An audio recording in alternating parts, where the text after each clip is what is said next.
the feeling of excellence in salat. How do we achieve excellence in our prayer? Very simple.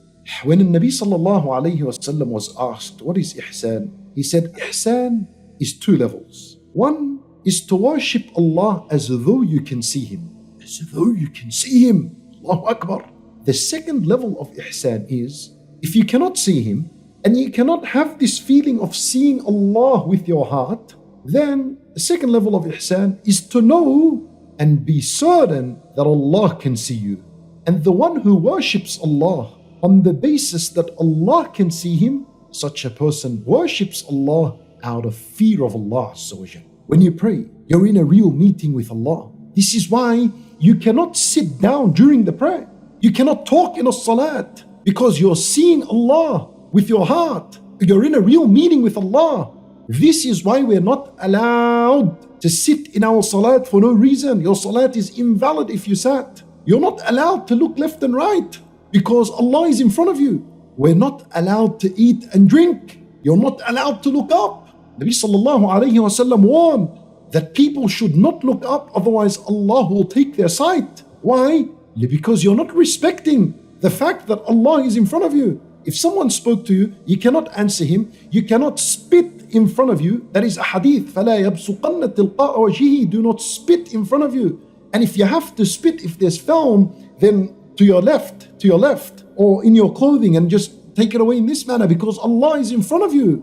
You cannot look left and right. لأن الحديث النبي صلى الله عليه وسلم, he said, Allah commanded you to pray. When you pray, do not look around left and right. That Allah Azza wa Jal faces His servant when the servant prays. So long as the servant does not turn left and right.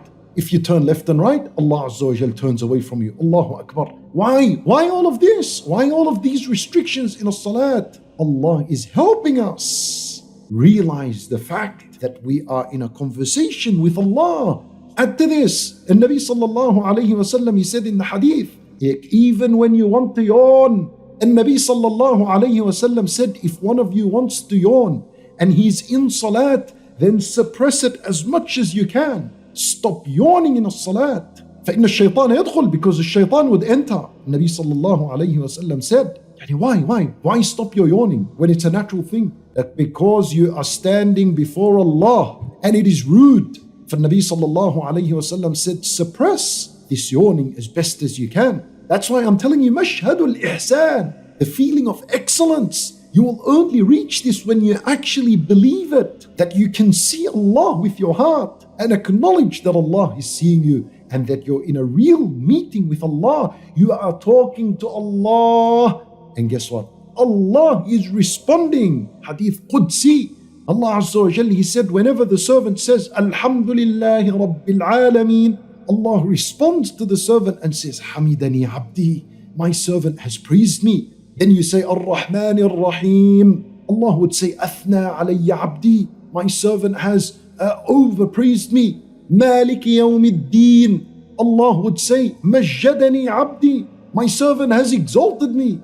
Allahu Akbar. Allah talks back and responds. The only thing is we cannot hear it, but we can see it, remember, in our hearts, and we can feel it. Subhanallah. This is Mashhadul Ihsan.